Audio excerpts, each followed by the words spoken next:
Welcome back, my beautiful friends. You're listening to A Moment of Zen right here on 710 WOR, the voice of New York. I'm your host, Zen Sams.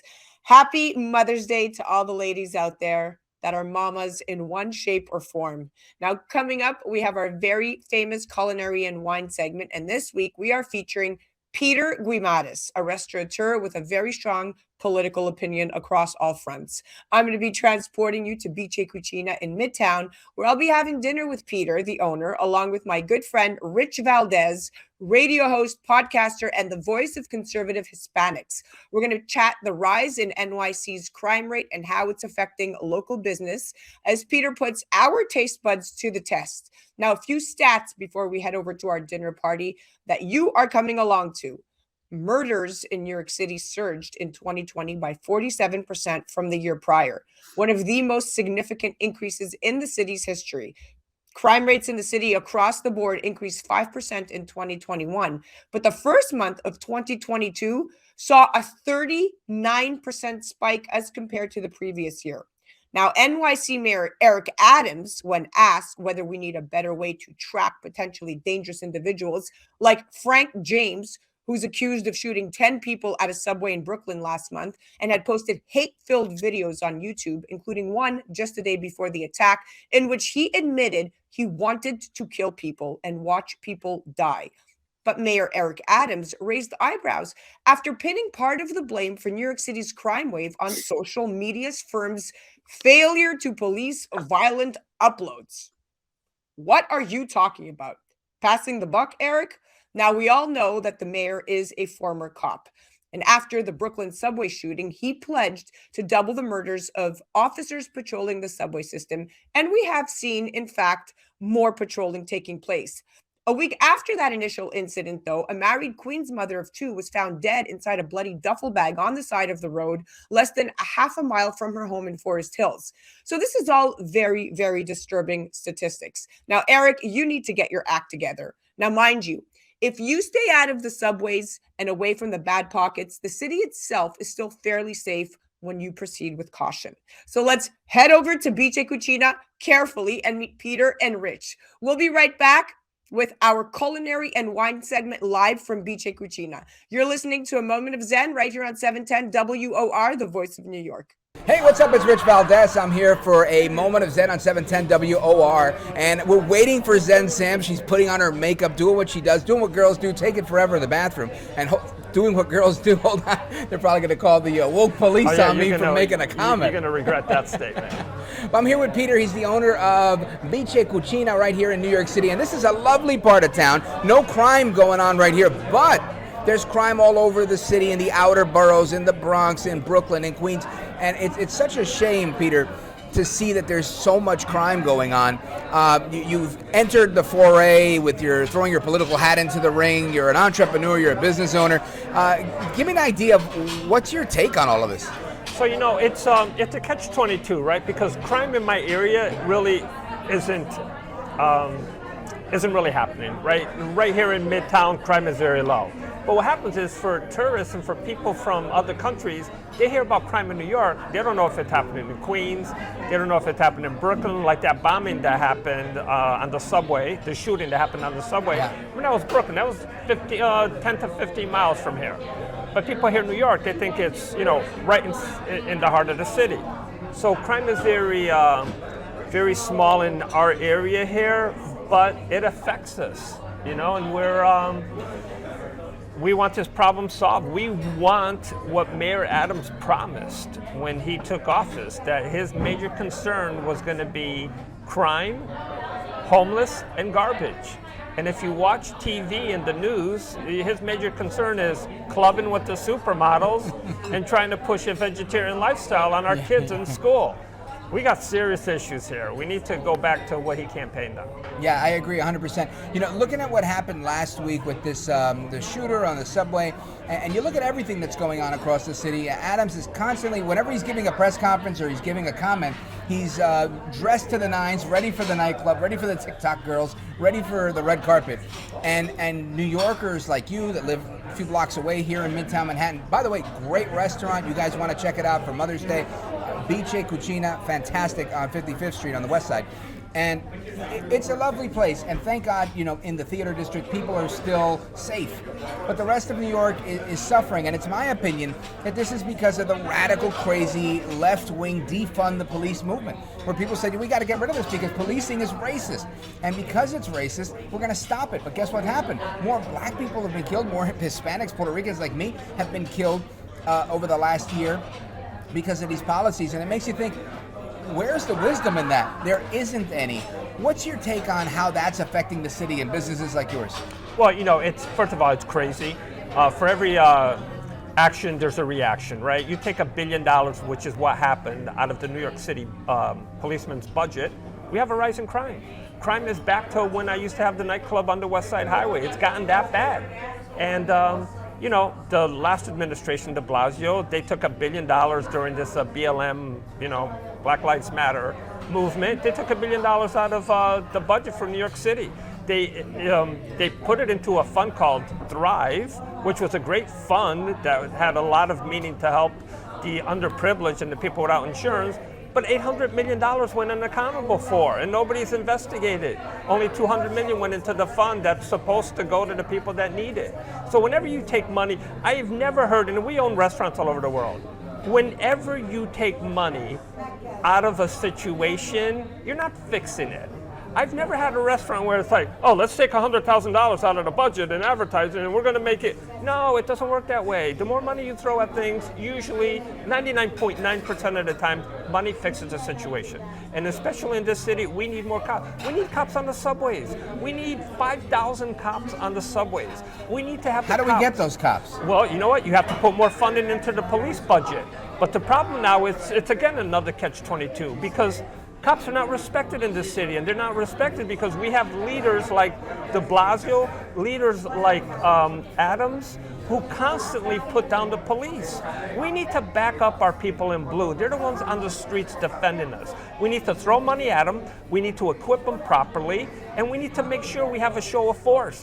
What happened to the horses? They used to go through Times Square and through our neighborhood with cops on it. People love to take pictures with them, but it also shows a sign of force. Let's get cops on the street. The only time I see a cop is when I go to Walgreens. They're protecting the Red Bull. Let's get them out of Walgreens and put them on the corners and protect the city.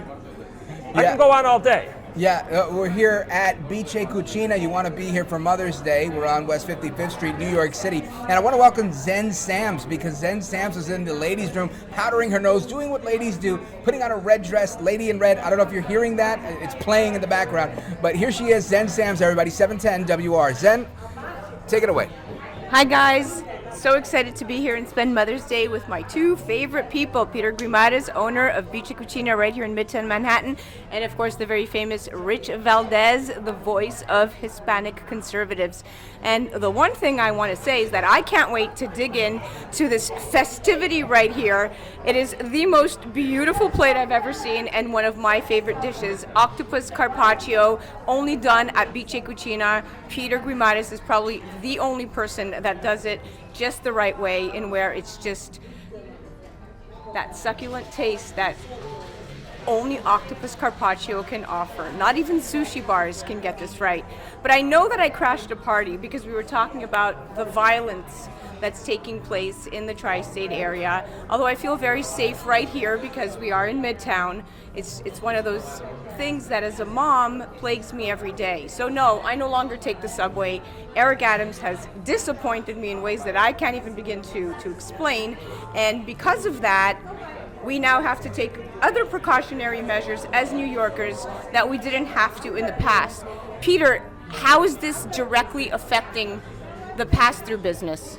Well, like we were speaking before you crashed the party in your red succulent dress, it affects us because people don't know the different neighborhoods in New York, right? When you have a tourist coming in from out of town, they don't know the difference between Midtown and Soho, Brooklyn, and the Bronx. They just hear New York.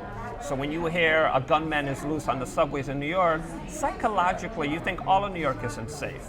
But, as a New Yorker, Brooklyn's problem is my problem. Queens' problem is our problem, right? So we're all together and we need to fix this as one. I agree. We're all together and we have to fix this problem, and it all begins with voting for the right leadership, which hasn't been done up until date, right, Rich? I mean, I think that New York City is in need of some level of reform. Yeah, well, it seems, Zen, to me, it seems that we have a problem not only in New York City with people voting toward the left and going with these left-wing policies, but it happened in Washington. You took a once kind of moderate Democrat like Joe Biden, and he succumbed to the pressure of the left, saying, you know what, yes, I'm going to go ahead and defund the police. Even though he kind of shied away from it during the riots, he wouldn't call it out. To me, that is a tacit endorsement of what happened with the George Floyd riots. Moreover, we've got Joe Biden now. He just took a huge loss recently with the masks on airplanes.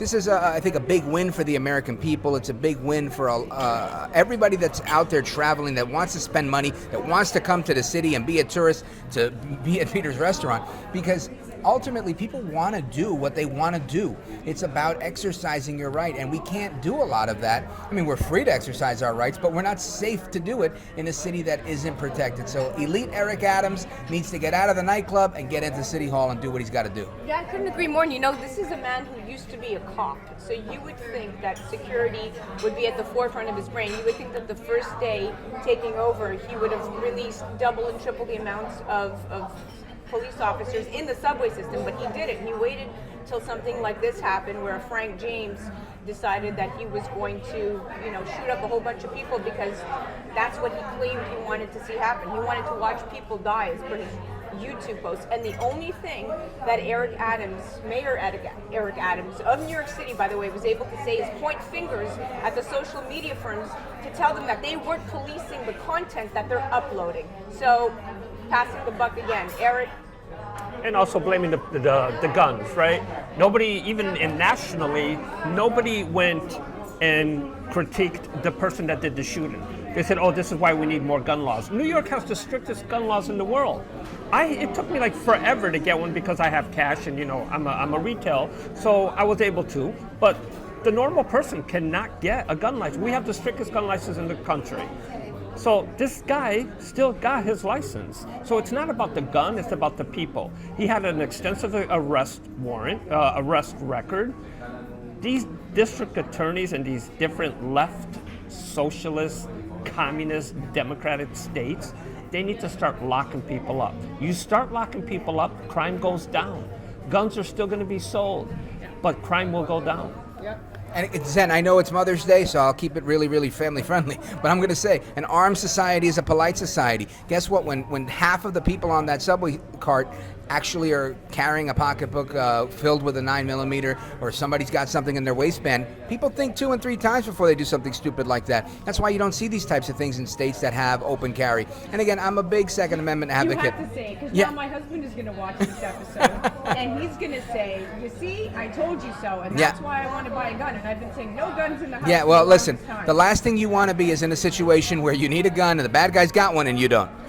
Well said. No, but Amen. that's okay. The fact that you don't want a gun in the house, as an American, you have a right not to have a gun in the house, but you also, as an American, have a right to have a gun in the house. Yes. And this is what America is about. That's our the rights. truth. That's the truth. Well, now let's eat to that. So there's a secret ingredient in here. And now you have the right to eat. And now I have the right to eat. There's a secret ingredient in here, Peter, that I constantly, every time I come here, I beg you for you to tell me, and you just don't.